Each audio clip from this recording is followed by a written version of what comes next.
Sneakers and Cleats, the podcast. Welcome back to the Sneakers and Cleats podcast. We'll skip all the pleasantries because there's breaking news on this Monday morning. CeeDee Lamb and the Dallas Cowboys signing a 4-year, $136 million contract. Finally, Chuck, the deal gets done. Just in the nick of time and just when you thought you weren't going to have a lead story today, Matt. I mean, timing is everything. It literally happened 10 minutes before we walked in here, right after I printed out all the rundowns. So, you know what? Screw my rundown. That's right. Let's talk about CeeDee Lamb. We'll improvise. CeeDee Lamb finally gets his deal done. He comes in at $34 million, which is just a little bit less than Justin Jefferson. Too much, too little, or just right for CeeDee Lamb, Chuck? Probably just right. I mean, looks like everybody bent a little bit because I think CeeDee probably wanted 35. Cowboys were offering 34. What a coincidence. They meet in the middle, and we'll have 88 on the field for the opener. Will we? I mean, we'll have him on the field, but how much do you think he's going to play now? Because you have a 2-week ramp up essentially, and it's no shocker the deal gets done this week. Training camp just ended. There's no more preseason games. He didn't have to go out to Oxnard, so great job by CeeDee getting out of training camp at least. But I just like all the videos I've seen is, CeeDee's working out on the beach, and it's like, wait, oxymoron, working out on the beach. So, yeah, I think there will be a ramp up. I think we've talked about this before. McCarthy will probably go slowly with him because the last thing you want is your $34 million a year guy to be out there doing things that he's not ready to do just yet. So I think it's going to be an interesting first month of the season to see how much he is indeed out there, if it's going to be as much as he's usually out there, or is it going to be a little bit less? Well, the Todd Archer of ESPN just tweeted out the Cowboys have 3 practices this week. We'll work Lamb in smartly, but getting the deal done now helps to make sure he's going to be ready for week 1 against Cleveland. So he's going to play 100%.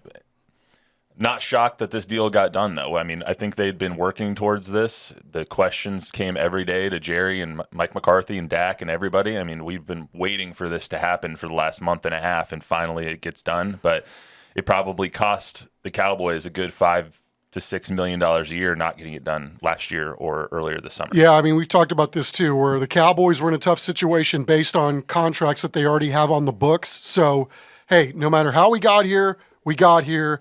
Now we can take this story off the table, move on to the next, which is finally we're talking about football and the start of the NFL season. We're not talking about football yet. We have Dak Prescott's contract still has to get done. Maybe not. Do you think now that this deal is done that it's almost like the snowball rolling downhill? So now CeeDee's is done, maybe Dak's gets done this week, and then we can really show up. I'm not really sure because I don't really know. I'm not in the inner sanctum there with what their mindset is in terms of how they want to go about this, and quite frankly, how Dak wants to go about this too. So I'll be just as curious as anybody to see if this now puts the spotlight on Dak, or do we still have to think about Micah getting his bag first?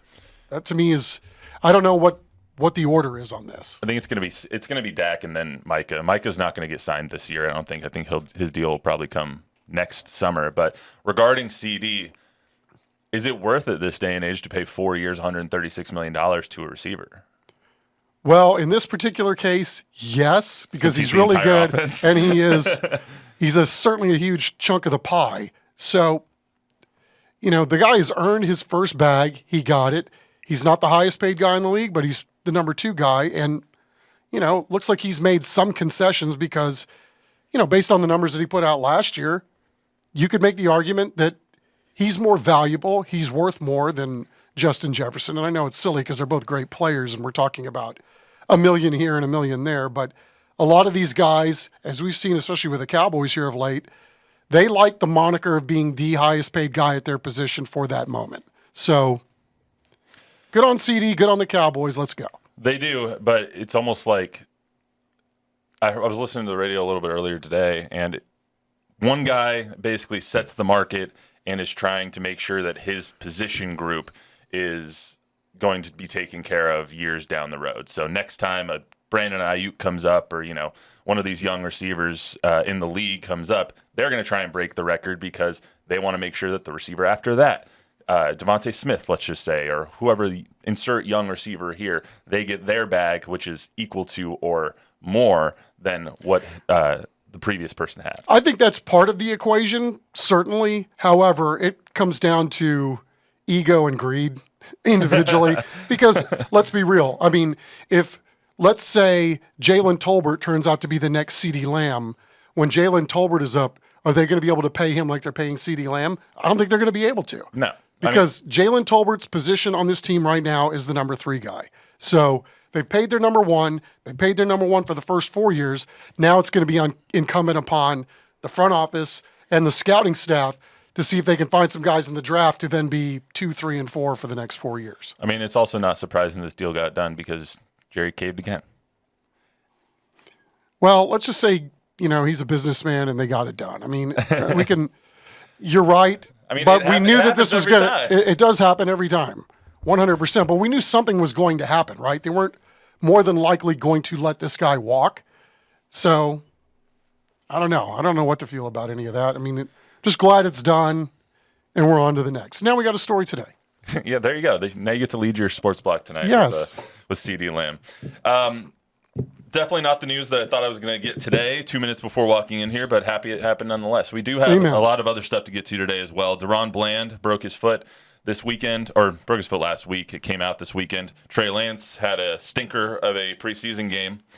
And we're going to do our first high school hype squad of the season as well as high school football kicks off this week. So also we have our live studio audience today. My mother is sitting here watching, so I better not mess up. Yes. So be on your best behavior. You're going into timeout. Anyway. Don't put me in timeout, guys. Was there timeout in your house? Or was this good old-fashioned whoopings? No whoopings. I was just a good kid. Okay. Was he? Oh, wait. Wow. Darn your snot bubbles from your mom. All right, let's get to trivia first. With high school football starting this week, who was the last San Antonio area team to win a football state championship in the 3A to 6A ranks? Area? San Antonio area team. Okay. But I'm not counting Shiner. I'll just say right now I'm not counting Shiner because they're so far out. I know they're in our DMA, but yes, not we counting had Shiner and did Goliad win one too? Somebody in that area won a state championship in this decade. But I'm not counting those two. Okay. Shiner won 2. All right, I think I have an idea, but I could be wrong. Okay, we'll come back to it when we get to high school stuff. I want to talk about DaRon Bland here for a little bit. So DaRon Bland breaks his foot. He's going to be out 6 to 8 weeks. The Cowboys, their depth at corner is going to be tested majorly, especially because you have Trayvon Diggs already coming off the ACL. How is that going to affect him not having his running mate? It just seems like they can't have a healthy secondary at all. You're right. It always seems like one of them is out, and just the timing, right? How often were we spitballing in the office, right, Matt, about first guy down, you know who's coming in, right? 21's coming in. Unfortunately, 21 just signed with the Vikings a little over a week ago, or was it a week ago? Roughly in that Something area. like so that. Timing is everything because it would have been nice to have a perennial pros pro back on your team, but Stephon Gilmore not available. So Jerry was asked after the game the other night if they were going to bring somebody in. He said, nope, we're staying in-house. So looks like they might be trying to tread water for at least the first month of the season while they get this all sorted out. And, if some of these younger guys can play, it's just, again, it can never be whole, right? No team's going to be whole at the end of the year anyway. Yeah, I mean, they're not whole at the beginning of the year. That's when you want all your guys healthy at least. So now they're going to have to rely more on Kalen Carson, the rookie. They're going to have to rely more on Andrew Booth, the second, who they just brought in. I can't pronounce the fifth corner's name. I'm not even going to try. Where is it? Because I can never remember his name either. It is. Starts with an I. Yeah, it's Israel Makaumu, I think. So if you watch that guy at OTAs and mini camps, Makuamu. Yeah.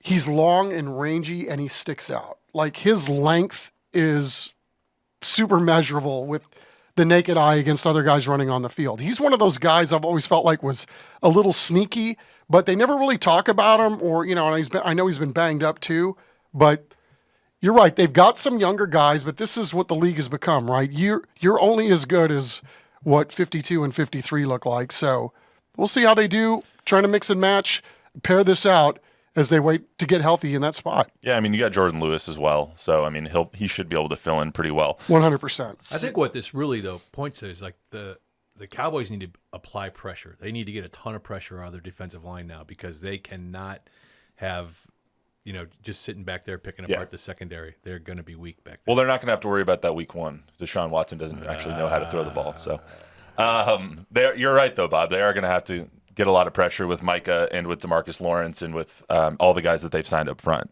They're going to be relying a lot on Jordan Lewis. The guys they have week 1 through 6 is they're at the Browns, they're against the Saints, not a high-flying offense. Ravens, pretty good. Got the reigning MVP, so I would say that's going to be a little bit of trouble. Got to play Daniel Jones and the Giants. You got to play Russell Wilson maybe in the Steelers, Justin Fields, who's starting there.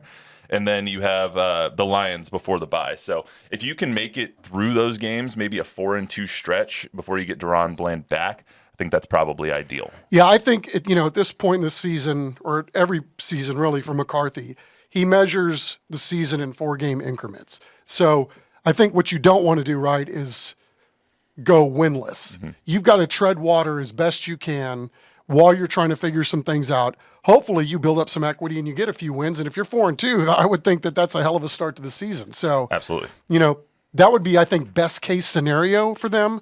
But especially early on in the year where you're trying to figure something out, maybe this is a team that's got to do more on offense than we expected early on in order for them to win games. But we'll wait and see how it all plays out. Trey Lance being signed, CeeDee Lamb being signed definitely helps with that offense. I 100% agree. 188 targets last year. And it's going to take pressure off of, even if he's just out there as a decoy, which obviously he'll be more than that, but it just creates opportunities for everybody else on the field. I'm glad they got the CD deal done before all of our fantasy drafts because that's just very helpful for me. Let's talk about Trey Lance as well. So Trey Lance pretty much ended his preseason with a whimper. He threw 5 picks against the Chargers. The last one was just brutal. It was so bad. You and I were watching the game together on Saturday, and he had a guy going wide open up the seam. All he had to do was lead him up the field, and they might have won that preseason game. Instead, he throws behind him and gets picked off, and that was all she wrote. Yeah, watching that whole sequence, right? I mean, I thought it was fascinating. McCarthy was huddling up with his other coaches, and it looked like they just dialed up the right play, right? Mm-hmm. When you're watching it in real time, it's like, oh, this guy's turned the ball over 5 times, and he's going to be the hero, and everybody's going to forget about this because they came out and won the game at the end. And then that throw was so bad. It was so bad. I mean, I would wager that anybody in this room could have thrown a better pass on that one. And, like the fourth one, that was a 50-50 ball that got taken away from. Yeah, that was more on the receiver than him. Right. So, there is some of that. And, I know we talked about Trey Lance a lot this preseason, obviously, because he was the guy that was playing the most. But he made strides, I feel like, every week. But even with that said, even with the 5 turnovers, the fact that the Cowboys were even in that game, I think, speaks to how well, even in a preseason game, this coaching staff, these players, whether it's the A-teamers or the C-teamers, are probably going to be able to manage games this year. Yeah, this is what Coach Mike McCarthy said after the game about his guy, Trey Lance. Trey in particular, he's just an ascending, young, talented quarterback that, just loves to be coached. I wish we had 3 more preseason games just to get him out there, just to keep playing because, he had tremendous production. But yes, the turnovers are always the first thing we talk about and coach and go through. And that last opportunity, he definitely was where he needed to be. Had a chance to hit that last touchdown. So there's always been 4 or 5 plays each game that he'll learn from, but he continually gets better every time you give him a chance, and I think that says a lot about him. I think he's just a young guy that needs to play. I think he'll play in this league for a long time. I don't know about that, Coach McCarthy. I don't know if he'll play in the league for a long time. I don't think he can play in this league to begin with, let alone for a while. Well, you have to look at the positives too in some of this, right? A, it's preseason. B, it's his 3rd or 4th try. Third try at getting some snaps and a lot of snaps. I mean, he rushed for almost 100 yards. Yeah, but he's not a running back. Right? No, that's true, but he threw for a lot too. So, again, you can't discount 5 interceptions, right? And especially the last one sticks out because even with all of that going on, with the 4 picks up to the last chance they had an opportunity to win that football game. It's he threw the you same see growth. It's just wow. He hadn't turned the ball over at all. Then to go out and do that, that was like Jiffy Pop popcorn, man. The way balls were going into the other guy's hands. He threw the same amount of touchdowns to each team. Like he threw a pick six and he threw one to Flournoy. So like you see the good there with him. But my question is always, why are they so fascinated by this guy? He's a third-string quarterback on your team, yet you keep talking about the reps. How are we going to get him more reps during the season now that we don't have preseason games? How are we going to give him reps in the preseason? How are we going to do all these things? Why is this so important to this coaching staff is my question. Well, because I think Jerry. at some point, you may have to play Trey Lance. I mean, I think they know what they have in Cooper Rush, and we obviously know what they have in Dak. So the more reps you can get for a young quarterback, I think that's what the plan was, and why not? Why not see what he can do? And he's shown flashes. I don't know that he showed enough that you would ever feel comfortable if he had to go into a football game. But again, at some point, what happens if Dak goes down for an extended period of time, then Cooper Rush goes down in a football game, but your team is still a game or two out of the playoffs? This could be something that bears fruit, later on down the season that you had no idea or ever saw coming. Maybe, but right now he sucks. He's not a viable NFL starting quarterback. I'm not even sure he's one of the top 64 quarterbacks in the league, which is why he's a third stringer. He is not a good quarterback. If they want to have some gadget plays with him, but why is he taking up a roster spot when you don't need him to take up a roster spot right now? You can have him be the emergency quarterback under this new CBA. It just doesn't make any sense to me.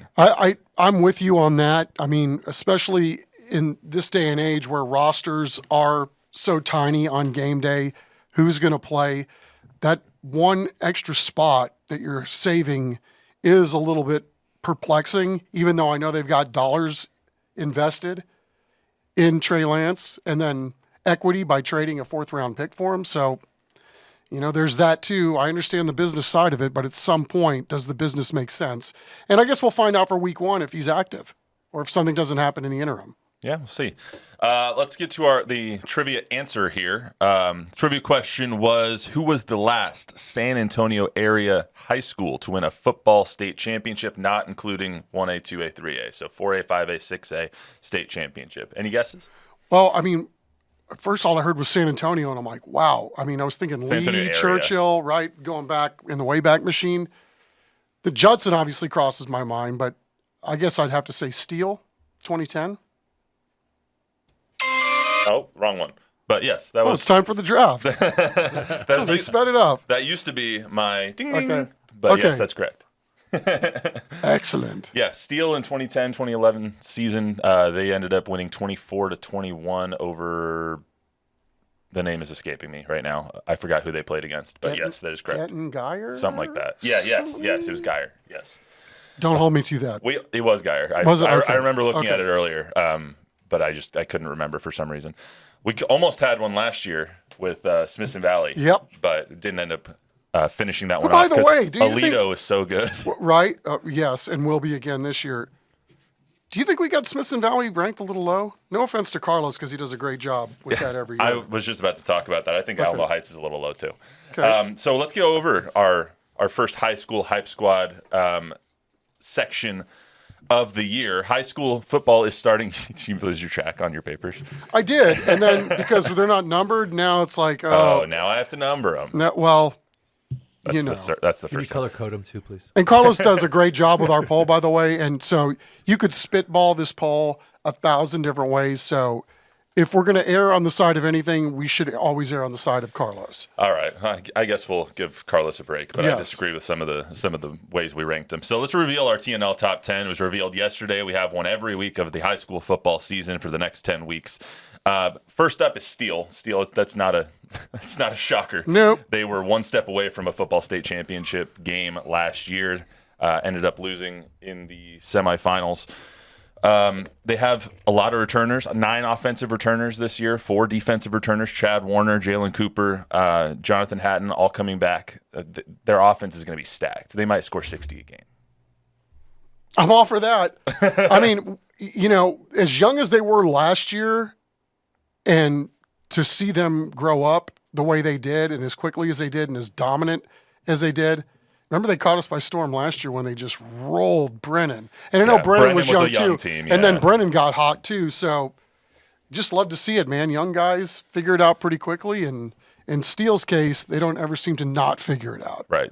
Number 2 in the TNL top 10 poll is Reagan. They obviously went undefeated last year. Only loss came in the second round of the playoffs. They got just a brutal draw last year in the playoffs. They kind of got hosed, but that's just me. Lyndon Hamilton's bringing back a lot of his guys, 6 on the offensive side, 6 on the defensive side. Cole Pryor is one of the best running backs in our area, if not the best running back in our area. I mean, Michael Terry probably has something to say about that. But now Michael Terry would be the best guy at any position on the field in our area. Very true. Got Caleb Capuccio also coming back. They play Brennan the first week. Saturday night is going to be Brennan versus Reagan this week. So Brennan is number 3 in our TNL top 10 poll. So that's going to be 2-3 right off the bat. We're going to see where everyone stands on that one. And Brennan has a much older team this year, I would say. Caden Glass, the quarterback, his sophomore last year. He's going to have another year under his belt. Brennan should be a team right off the bat that everyone should be looking out for. Mm-hmm. That was good input. I'm here for you, Matt. Judson is number 4. Mark Soto's squad. They went 4-8 last year, 2-3 in district, but they almost made a run in the playoffs. They started getting hot right at the end of the year.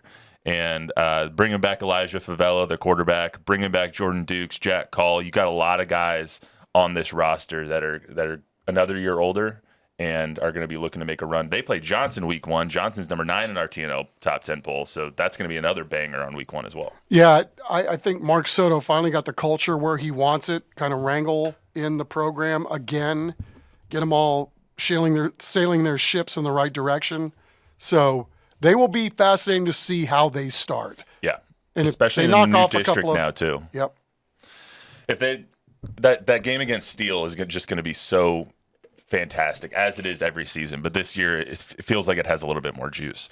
Piper, surprising addition to being this high in the top 10. They're 12-2 last year, a 6-0 in district. They're returning a lot of starters. They do lose their quarterback, Jake South. They got 9 on the offensive side, 6 on the defensive side. One of the best receivers in our area, Isaiah Champagne. He is out of the cast now, and he will be catching balls with both hands instead of just one.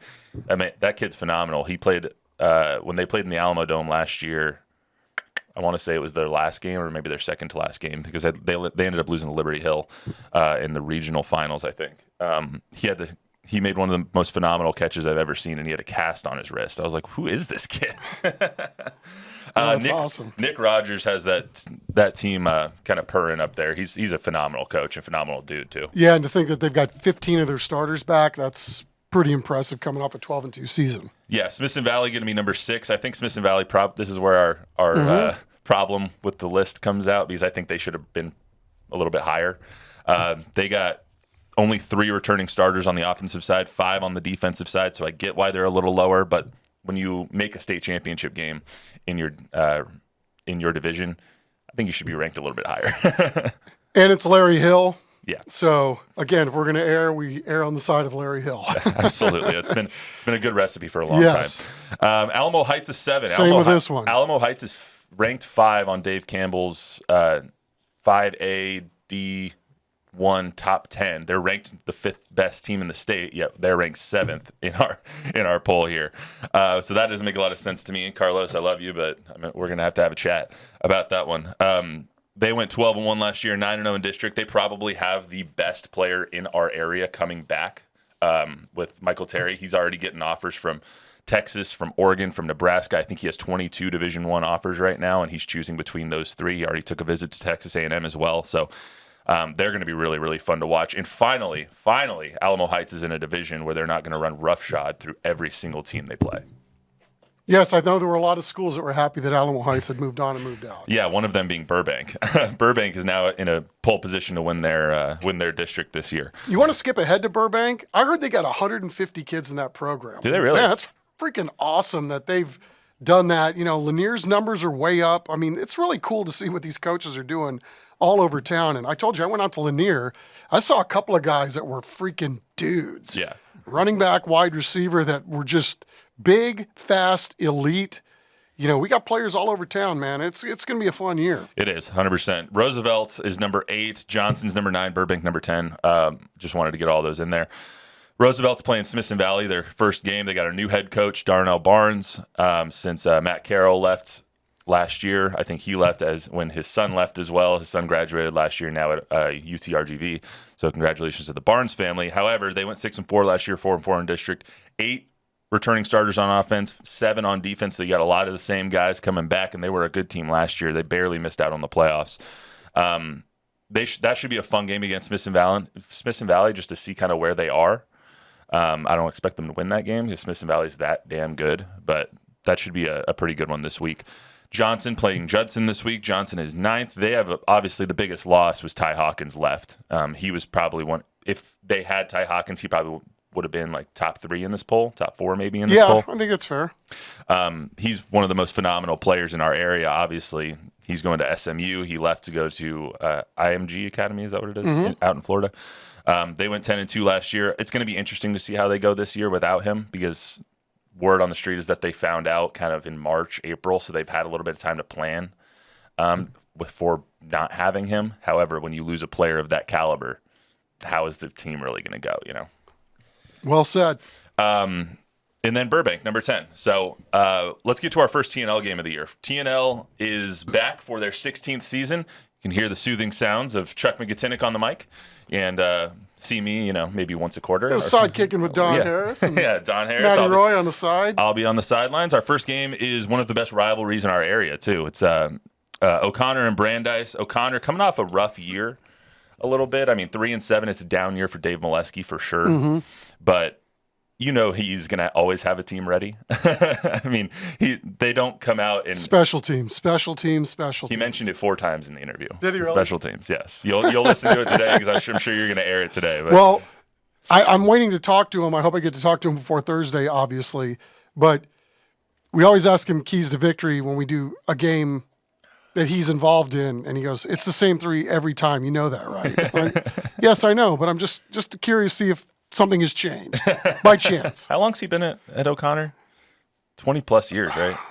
It's been a while. Yeah, he's the face of O'Connor football. That's all I can say. And they had some good coaches there before he got there. Last year when we had an O'Connor game, I was trying to get him at halftime, and he's shifty. I missed him, and so he went into the locker room and didn't get the halftime interview. Coach, I'm coming for you this year. You're not. Oh, good luck. He's still pretty quick on his feet. I know. He's agile, man. Yeah. He had his arm wrapped around. Business on game day, man. He was not happy. He had his arm around a kid. He was talking to him, and I was just like, I'm not going to bother that. Nope. Yeah. You guys, we don't get a halftime interview today. Let's hear from Coach Molesky real quick on this matchup with Brandeis and how special this rivalry is. Start the season off on TNL. How special is that once again that you get to start the season off on TNL against our arguably your biggest rival? Oh, it's not arguably, it is. I mean, you would have to live under a rock not to understand that in this community and in the Brandeis community too. It's a heck of a way to start off a football season, and so that on top of a brand new football season just adds that much more excitement, enthusiasm. To being out here at 6:45 in the morning to practice and getting yourself ready, and so it's not going to be hard to get our kids excited about playing that first game. And my final question would be, how much more difficult is it? They have a whole new coaching staff over there, so you might not know exactly what to expect look-wise. The in-game challenges are going to be a little bit different. It is, and it's going to be we'll be constantly adjusting to what they do, and by the same token, they hadn't worked together, and they're going to have to figure out us as well, in the course of it. But the thing too is there's really no difference. I mean, we all have about the same amount of practice and work to get ready for that ball game, and then ultimately it's going to be those kids, playing that are going to be the ones that make the difference. Chuck, what's this rivalry like between Brandeis and O'Connor? I know they're not in the same district anymore, but it's still one of the best in our area. Yeah, I mean, I only really can attest to what I saw with my own 2 eyes in terms of when my own kids were going to Clark. Anytime Clark played any of those schools in that league, and then, if it was Brandeis or O'Connor, like those games had some juice because those kids all live so close together in the same, basically the same backyard. So, I think some of it has to do with the amount of success that both programs have had that have added to the rivalry over the years. I mean, these two teams for the longest time, and it didn't really matter the sport, were, two of the bigger bullies on the block. Right. So, the fact that they get to start on week one like this, well, what a challenge for these coaches and players, right? That you get a game like this to begin the season in. We're better for it. He touched on it a little bit, how different it's going to be. Yes, Keamy Lewis is the new head coach over at Brandeis. I personally have not met the man yet, so I don't really know that much about him. Have you met him already? Yeah. Yeah, he's been around a while.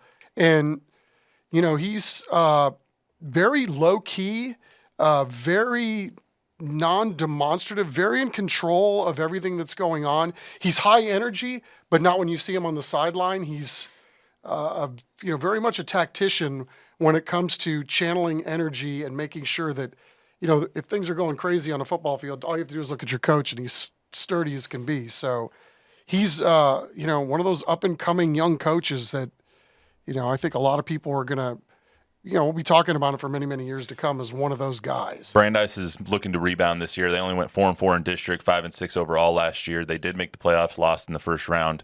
They have 16 returning starters, so it's going to be a year of maturity, I guess, for them. But also, you wonder how the new coaching staff is going to be able to motivate all these kids and whatnot. So let's hear from Mr. High Energy, Keamy Lewis.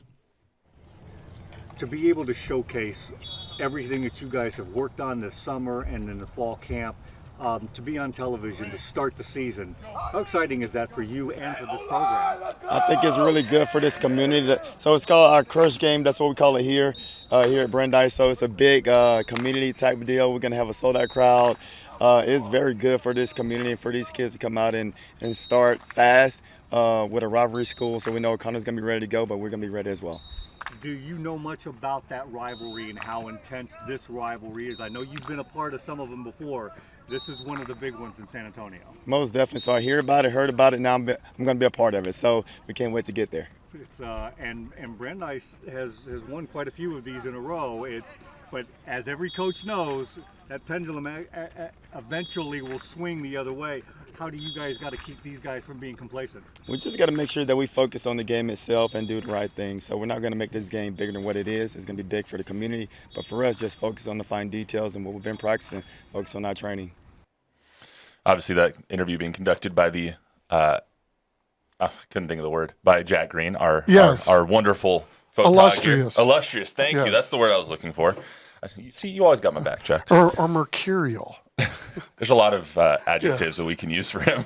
But ultimately, the best guy on the planet. Absolutely. Baldest guy on the planet, too. Hey! So, Brandeis and O'Connor, final thoughts for this week? It's gonna be a fun one this Thursday. It will, because the thing I admire most about Molesky and what he's done at O'Connor is there's never an excuse. They could be wrecked with injuries. Their season may not be going the way they want it to go. Whatever it is, it's never an excuse to not go win a football game the next time out. So I'm sure he's just as curious as anybody to see what he has opening night and then to see how they build and, try to do better than what they did last year. And then for Brandeis, same thing. I mean, you had a good coach. You got another good coach coming in. You've always got good players at Brandeis. I would imagine they're not going to miss a beat, but that's the beauty of week one, is that you don't know quite what you're going to get. And then, the biggest gains you're going to make during the course of a high school season is from week one to week two. So I think there are going to be some surprises. We know there are going to be some surprises, some gadgetry from Molesky on special teams. That's what always makes these games fun, too. You can't go to sleep or run commercial breaks during punts or extra points or something crazy, because he's going to get you. He truly is a three-phase coach. Over, under on onside kicks, too. Oh, is that where you're putting this at? Yes. 1.5. You're taking the over. Okay, 1.5 is more fair, yes. So we can't have any pushes in here. So. Right. This is how we're going to do High School Hype Squad this year. We're not going to have those Wednesday episodes like we had last year. We're going to make it a little bit shorter, do about 20 minutes of high school every Monday. And then we'll post it as a separate podcast a little bit later this week as we get closer and closer to Thursday night lights. But I'm excited for another season with you guys. I'm excited too, Matt. I mean, every year it just feels like it's time, right? We went through the summer, wasn't as hot as it's normally been. I'm grateful for that, but it is time to play some grid ball on a Thursday night, and thankfully it's here. Thankfully it is. I'm really going to be trying to get on. We have a game on Halloween this year. I'm going to be really trying to get you guys to, put a costume on for the show on that Thursday. What do they call that? Cosplay? Cosplay. Yeah. Yeah, dude. I just need to get you guys some devil horns or something to clip on. It won't even be that bad. Dude. One angel. I'm 60 years old, man. I got the old man costume. We'll go with that. We're keeping you young, Chuck. Come on. I can be young without participating in cosplay. Lame. That's all we got for today on the Sneakers and Cleats podcast. Remember to download, rate, review, subscribe, give us a 5-star rating, tell a friend, tell an enemy. We'll be back on Thursday. My mom will not be, but she is watching and smiling, and I think she's been recording this whole thing. She's very proud of you, as she should be. That's cool. It's on YouTube, right? You are here. Look at That's that. correct. Anyway, Mom, any embarrassing stories you want to tell? No? All right, cool. Thank God. Bob, anything on the way out? No, we're good. All right. That's all we got for today. UTSA. We'll talk a lot of UTSA and college football on Thursday because it is week 1 of the college football season as well. We'll talk a lot about that on Thursday. Until then, everyone have a good week.